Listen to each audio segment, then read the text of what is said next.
Hey guys, in today's video I wanted to talk about blood flow restriction training, more about how it actually causes hypertrophy and muscle growth, not so much on how you actually do it, that you can see in another video that I have linked in the description. Now, the most important thing to note is if this is done properly, it doesn't negatively affect the blood flow to your limbs and to your arteries, and it doesn't cause any kind of damage to your body.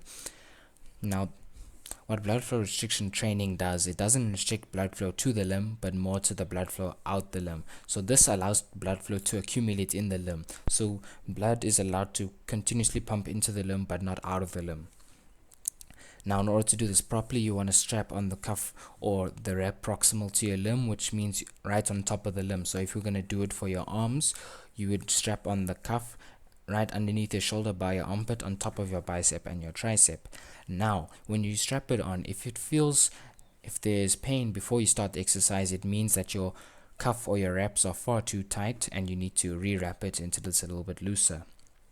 Now, once you have wrapped it on successfully and you don't feel any pain during the exercise, it's most likely you're going to feel discomfort and a little bit of pain, and should be quite a painful pump. Now, blood flow restriction training actually causes similar hypertrophy to lifting heavy weights, and there's some scientific evidence to suggest that the few of the mechanisms which I'll be going through this video will be highly correlated with the hypertrophy. Now, with blood flow restriction training, it pre-fatigues certain muscle fibers and it tricks your body into thinking that you're lifting a heavy load when you're actually not. Now, this becomes very beneficial for when you're injured and you're recovering from an injury and you still would like some hypertrophy, you still would like to put on some muscle, but you can't lift heavy weights. This is great for when you're still recovering and will not hinder your recovery process. This is also useful when you're in a hotel or you're traveling and maybe you're carrying a set of dumbbells yourself, or the hotel gym doesn't have heavy dumbbells. You can use BFR, which you only use 20% of your 1 rep max, and you can still get in a decent workout. Now, this also works if you go through a really intense sessions. If you're a power lifter and you go through all your compound movement and you feel very tired and you can't lift heavy loads, this is also great because it doesn't take a lot of your energy and it's not so taxing on the nervous system. Now, getting into more of why it works, we have mechanism 1, which is cellular swelling.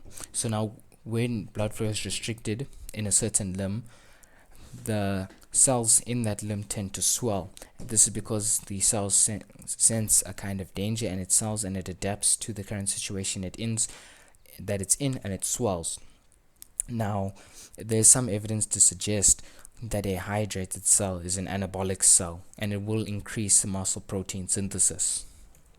Now, mechanism 2 is based on the preferential targeting of muscle 2 fibers. Now, in a normal exercise, when there's no blood flow restriction training, your muscle fibers are recruited in order. Your type 1 slow twitch muscle fibers. Then, as you progress through the exercise and you approach failure, the type 2 muscle fibers are activated. That's why people like Arnold Schwarzenegger and Jeff Seitz say, those last few reps that count. That's why you always go to failure, because you get towards the end of that set. Those last few reps target the type 2 muscle fibers, and the type 2 muscle fibers have a much larger growth potential and can grow a lot bigger. That is why it's very important to go through the burn and really finish up those last reps to get the muscle damage on those type 2 muscle fibers. But now with BFR, it pre-exhausts those type 1 muscle fibers. So at the beginning of the exercise, you actually start to work those type 2 muscle fibers, which have a higher growth potential. Now, mechanism 3 is metabolic byproduct accumulation. Now, when your blood flow is restricted, a lot of the metabolites in your muscle stay there for a longer period of time. So for example, things like lactic acid. When you're doing any kind of exercise, you'll notice during the set that you're in, you'll start to notice a burn in your muscles, and during the rest time between sets, that burn kind of goes away because that lactic acid is now filtered out through your muscles and with the blood, taking out all those metabolites. Now, with blood flow restriction training, things like the lactic acid and hydrogen ions, it accumulates in your muscle and is not washed out by the blood, and this accumulation of metabolic byproducts could lead to more muscle protein synthesis and overall anabolism in your muscle. Now, in mechanism 4, This focuses on your muscle's intrinsic growth factor, because just like in mechanism 3, the metabolites and the metabolic byproducts are still um, remain in your muscle through blood flow restriction training, and you have anabolic hormones such as IGF-1. Now, when the blood flow is restricted, it's given more opportunity and time to interact with the receptors in your muscle and drive increased muscle protein synthesis and overall anabolism. Now, mechanism 5, the lack of reliance of weight used.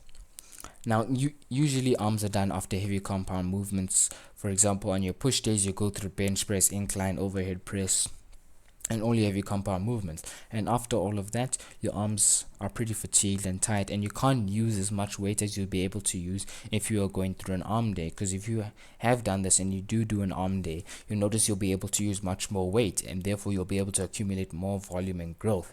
Now, with blood flow restriction training, this doesn't matter, because the weight doesn't matter, because you only use 20% of your 1 rep max. You only use weight heavy enough to stimulate some kind of metabolic byproduct accumulation. This mechanism 5 is heavily related to the other mechanisms, so therefore you'll be able to accumulate and sustain sustainable hypertrophy and growth, no matter and also get a lot of consistency in your workouts.